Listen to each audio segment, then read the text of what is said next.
भाई इसमें कहीं भी एक अक्षर भी सवर्ण समाज के विरुद्ध नहीं है, बावजूद उसके उन्होंने हल्ला मचाया। मतलब निशिकांत दुबे ये कह रहे हैं कि भैया जैसा हम चाहते थे सुप्रीम कोर्ट से वैसे आदेश हो गया।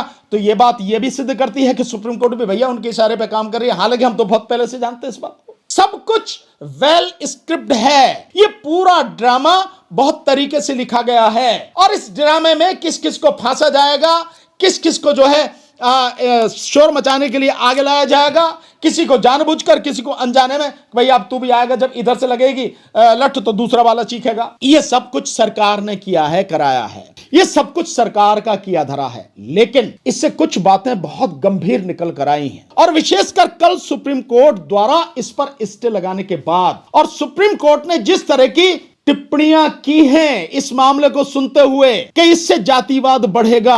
अरे जातिवाद ऑलरेडी है इस देश में। जातिवाद नीचे चपरासी ले गए, सुप्रीम कोर्ट के चीफ जस्टिस तक के दिमाग में जातिवाद घुसा हुआ है। कोई अधिकारी हो, कोई कर्मचारी हो, कोई मंत्री, प्राइम मिनिस्टर, राष्ट्रपति, उपराष्ट्रपति, जजेस, हाईकोर्ट, सुप्रीम कोर्ट के जज, सबके दिमाग में जातिवाद है। अगर ध्यान नहीं हो तो पीछे जाओ। हाईकोर्ट के एक जज ने कहा था कि ब्राह्मणों को आगे आगे जो अपनी श्रेष्ठता सिद्ध करनी चाहिए, आगे आना चाहिए, इस तरह की कमेंट किए गए हैं, ऐसे ऐसे कमेंट किए गए हैं। तो जातिवाद दिमाग में घुसा हुआ है और उसी जातिवादी मानसिकता की वजह से यह फैसला आया है सुप्रीम कोर्ट का कि स्टे कर दिया। भेदभाव किस स्तर पर है वो इसी से पढ़ के मैं आपको सुना देता हूं, आपकी समझ में आ जाएगा। भेदभाव है धर्म, नस्ल, जाति, लिंग, जन्मस्थान या दिव्यांगता के आधार पर विशेष रूप से अनुसूचित जाति एवं अनुसूचित जनजाति, सामाजिक एवं शैक्षणिक रूप से पिछड़े वर्गों, आर्थिक रूप से कमजोर वर्गों, दिव्यांगजनों तथा इनमें से किसी के भी सदस्यों के विरुद्ध भेदभाव का उन्मूलन करना और उच्च शिक्षा संस्थानों में हितधारकों के मध्य पूर्ण समता और समावेशन का संवर्धन करना। हितधारक क्या है? हितधारक है 4। नंबर 1 स्टूडेंट यानी छात्र छात्राएं, इनके हित हैं किसी भी एजुकेशन इंस्टीट्यूट से जुड़े हुए। कौन चाहिए? पहले तो पढ़ने वाले चाहिए, फिर पढ़ाने वाले चाहिए। नंबर 2 शिक्षक, जिन्हें संकाय सदस्य बोला जा रहा है इस नियम के माध्यम से, वो हो गए दूसरे। और तीसरे हो गए कर्मचारी, चपरासी से लेकर एडमिनिस्ट्रेटिव ऑफिसर तक। और चौथा हो गया उस इंस्टीट्यूशन का प्रमुख। इनमें से कोई अगर करता है तो ये कार्रवाई की जाएंगे।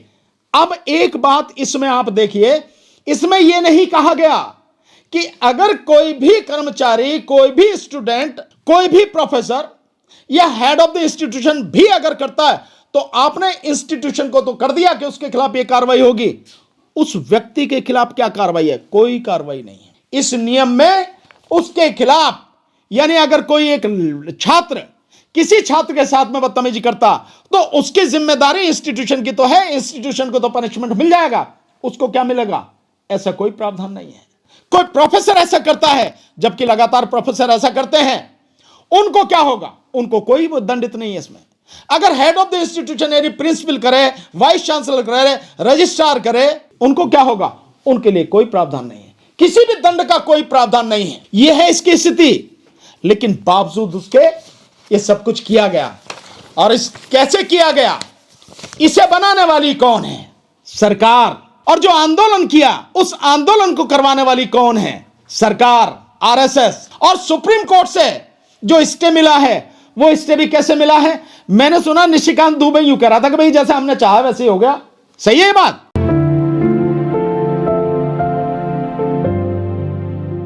जैसा कि आप जानते हैं कि आज की जो प्रेस कॉन्फ्रेंस है, वो जो यूजीसी ने जो नियम बनाए और 13 जनवरी को भारत के गजट में उन नियमों को प्रकाशित करके लागू किया, और फिर बीच में जो सवर्ण समाज के लोगों ने इस आशंका में कि इसका इस्तेमाल उनके विरुद्ध किया जाएगा, जो शोर मचाया, आंदोलन किया। और उसके बाद कल माननीय सर्वोच्च न्यायालय में चीफ साहब की कोर्ट में, चीफ जस्टिस ऑफ इंडिया जी की कोर्ट में, उनकी कोर्ट ने उस पर स्टे दे दिया। और स्टे के साथ साथ ये कहा कि भैया एक कमेटी बना के एक ढंग का सा ड्राफ्ट बना के लेके आओ।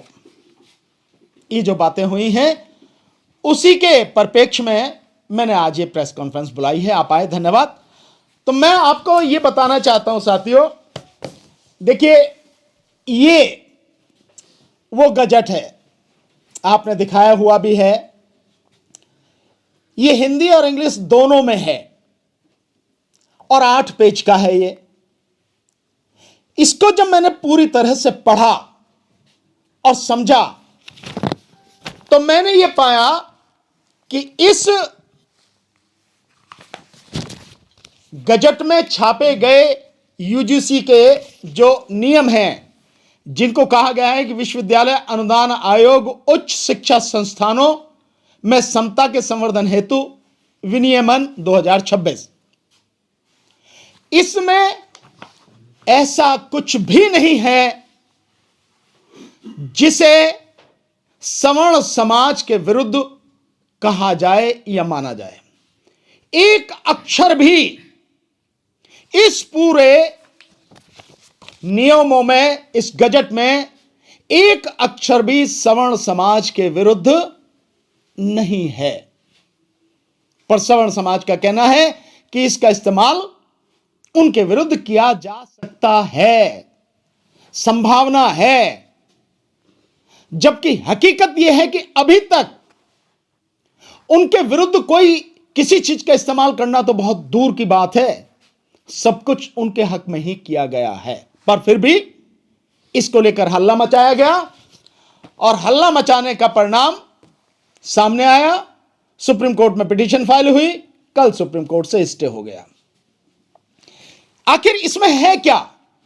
इसमें जो चीजें हैं बहुत सिंपल सी हैं कि जितने भी हायर एजुकेशनल इंस्टीट्यूशंस हैं, हायर एजुकेशन इंस्टीट्यूशंस जो हैं, उनमें एक समान अवसर केंद्र बनाया जाएगा सभी में, चाहे वो कॉलेज हो, चाहे वो इंस्टीट्यूशंस जैसे आईआईटी के हों, आईआईएम हो, इंजीनियरिंग के हों, मेडिकल कॉलेज हों, उन सब में, और यूनिवर्सिटीज, एक समान अवसर केंद्र बनाया जाएगा।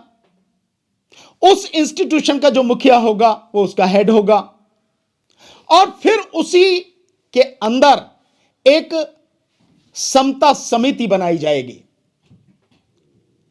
उस इक्विटी कमेटी अंग्रेजी में जिसे बोलें, समता समिति बनाई जाएगी। और फिर समता समिति के साथ ही समता समिति में 10 सदस्य होंगे।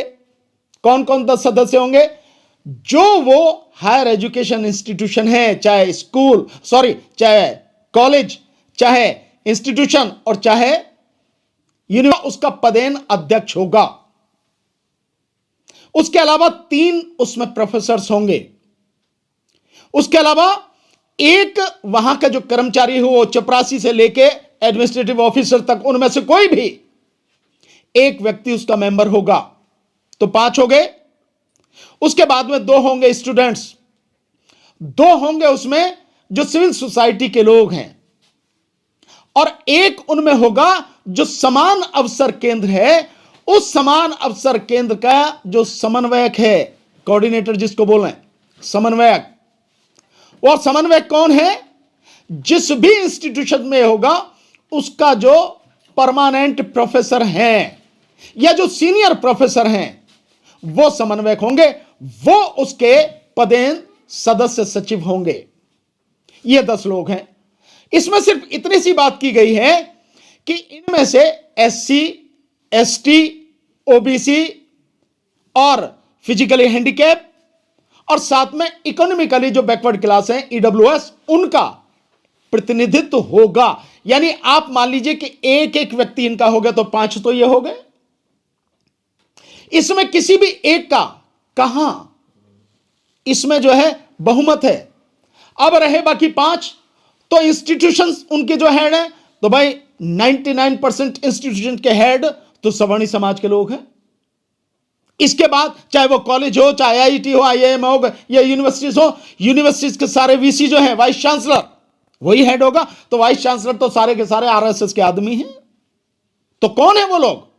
और जो प्रोफेसर बनाए जाएंगे 3, वो कौन है? और जो कर्मचारी जो नौकरी कर रहा है उस इंस्टीट्यूशन में कर्मचारी, उसकी हिम्मत है कि जो हेड के खिलाफ चला जाएगा? यानी 5 लोग बड़े आराम से निश्चित रूप से उसमें सवर्ण समाज के होंगे ही, और बाकी जो लोग होंगे वो 2 जो स्थायी सदस्य हैं स्टूडेंट वाले, उनका तो कोई बहुत ज्यादा महत्व नहीं है, और वो होंगे भी तो स्वाभाविक है उन्हीं के सारे लोग होंगे। तो इसमें सवर्ण समाज को कहां खतरा नजर आ रहा है?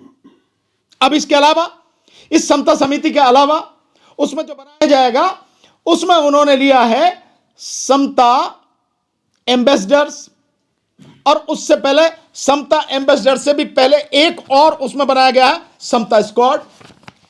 समता स्क्वाड यानी समता समिति में से चाहे तो वो उसमें से, या जैसे भी ठीक समझिए, जितने उन्हें लगता है इंस्टीट्यूशन के लिए उतने जो है समता स्क्वाड बना देंगे, और उस इंस्टीट्यूशन के हर डिपार्टमेंट में, हर विभाग में और छात्रावास में, हर जगह समता एम्बेसडर बनाए जाएंगे।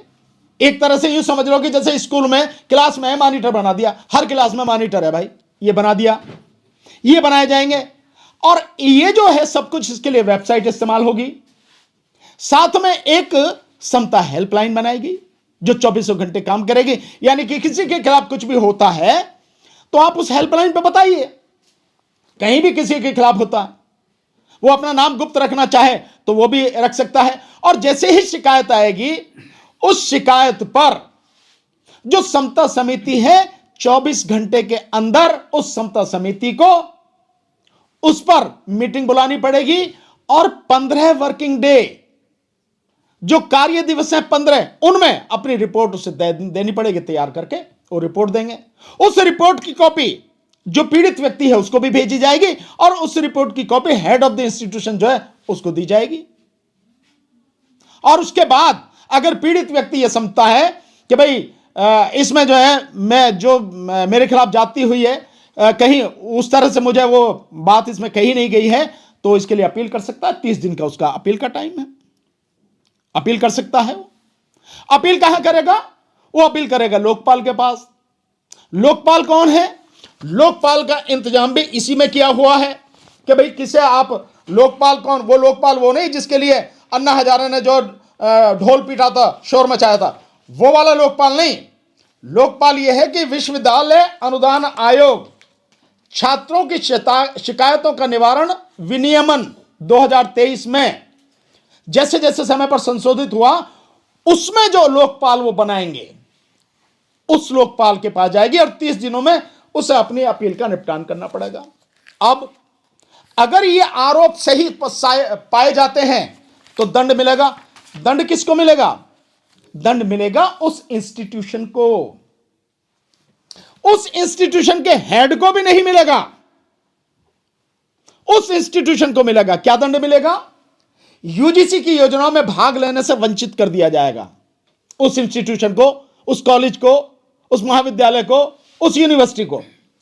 उसमें जो उपाधि और डिग्री का जो कार्यक्रम चल रहा है उससे उसे जो हटा दिया जाएगा, वो नहीं चला सकेगा, वंचित कर दिया जाएगा।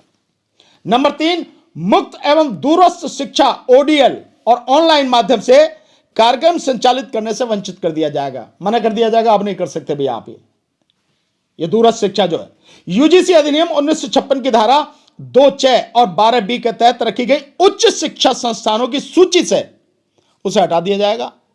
जो लिस्ट होती है कि भाई देश में इतने जो है हायर एजुकेशन इंस्टीट्यूशन है, वो जो लिस्ट है यूजीसी के नियम के अनुसार, अधिनियम के अनुसार, उसे हटा दिया जाएगा।